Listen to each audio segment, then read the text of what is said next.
میرے امام نے جب خلافت سپرد کر دی تو آپ نے چاہا میں موصل میں رکوں. جب موصل میں رکے وہاں زہر دیا گیا. اس پہ تفصیل ہے بہت زیادہ, میں بس اشارہ دے کے گزر رہا ہوں.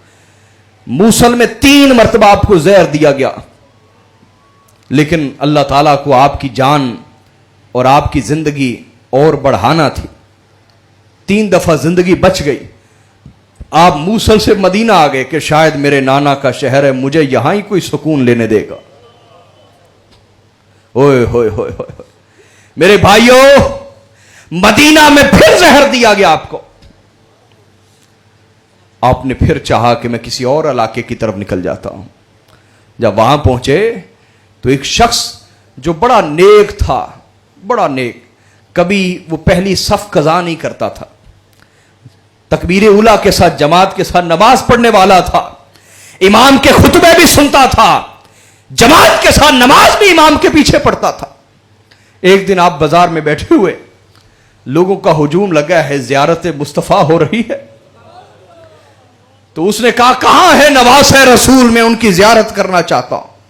لوگوں نے جگہ دی. آپ نے اٹھ کے اسے گلے سے لگایا. اس نے اپنی کھونٹی میں, جو ڈنڈا تھا ہاتھ میں عصا کھونٹی, اس میں زہر بھرا ہوا تھا, امام کے پاؤں پہ رکھ کے دبایا, جس سے زہر مبارک پاؤں اور ٹانگ میں پھیل گیا. آپ پھر شدید بیماری کی اور تکلیف کی حالت میں چلے گئے. وہاں سے نکلے, دوبارہ پھر مدینہ آئے. مدینہ میں آپ کو پھر زہر دیا گیا.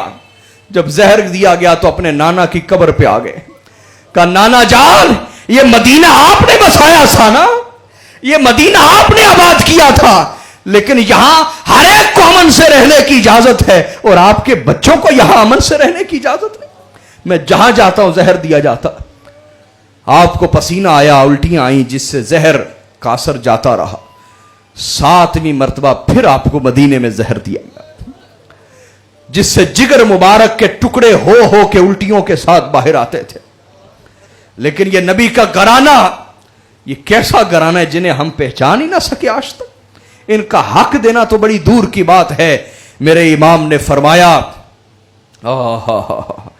میرے امام نے فرمایا بھائی حسین, مجھے 7 مرتبہ زہر دیا گیا, لیکن جو آج زہر دیا گیا, اتنا شدید زہر مجھے کبھی نہیں دیا گیا. مجھے لگتا ہے میرا آخری وقت آ گیا, میرے اہل بیت جمع ہو, میں ان سے ملنا چاہتا ہوں. ملے اور وصیت فرمائی. کہا میری وجہ سے کسی کو قتل نہ کرنا, میری وجہ سے کسی کو قتل نہ کرنا. اگر وہی ہے جس کے بارے میں سوچ رہا ہوں تو اللہ اس کی پکڑ کرے گا, اگر وہ نہیں ہے تو کسی نہ حق کی جان نہ جائے. پھر فرمایا ام المومنین سیدہ عائشہ سے کہنا میں اپنے نانا کے ساتھ دفن ہونا چاہتا ہوں, نانا کے ساتھ دفن ہونا چاہتا. ان سے اجازت لیں. اجازت لی گئی, انہوں نے اجازت دے دی اور فرمایا اگر میرے جنازے پہ کوئی ہنگامہ ہو تو پھر مجھے عام مسلمانوں کے ساتھ دفن کر دینا. اور وہی ہوا جو امام حسن سوچ رہے تھے. جب جنازہ اٹھایا گیا, مروان جیسے لعین نے تیر چلایا اور تلواریں اٹھا لی. کہا ہم حسن کو کبھی بھی رسول اللہ کے ساتھ دفن نہیں ہونے دیں گے. لوگوں نے لاکھ سمجھایا, اس نے کہا کبھی ایسا نہیں ہوگا. امام حسین نے تلواریں نکال لی, بنو ہاشم نے نکال لی, لیکن حضرت ابو ہریرہ نے عرض کی کہ امام نے فرمایا تھا اگر میرے جنازے پر یہ ہنگامہ کریں کلمہ پڑھنے والے,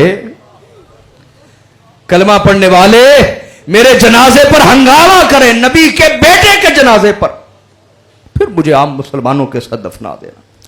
حاضرین, ہم نے اپنی نبی کی اولاد کے ساتھ کیا کیا ہے؟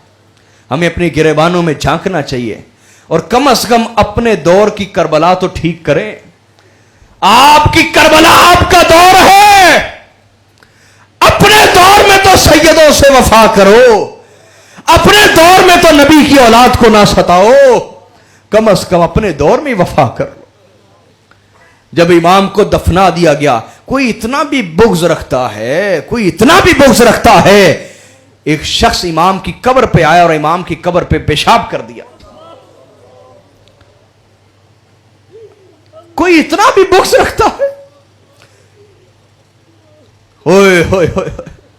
اور دوسری طرف وہ حسین سید الشہداء, حسین سید الشہداء. یہ تاریخی حقائق ہیں, یہ حدیث کی کتب ہیں. میں کمزور بات نہیں عرض کرتا کبھی بھی.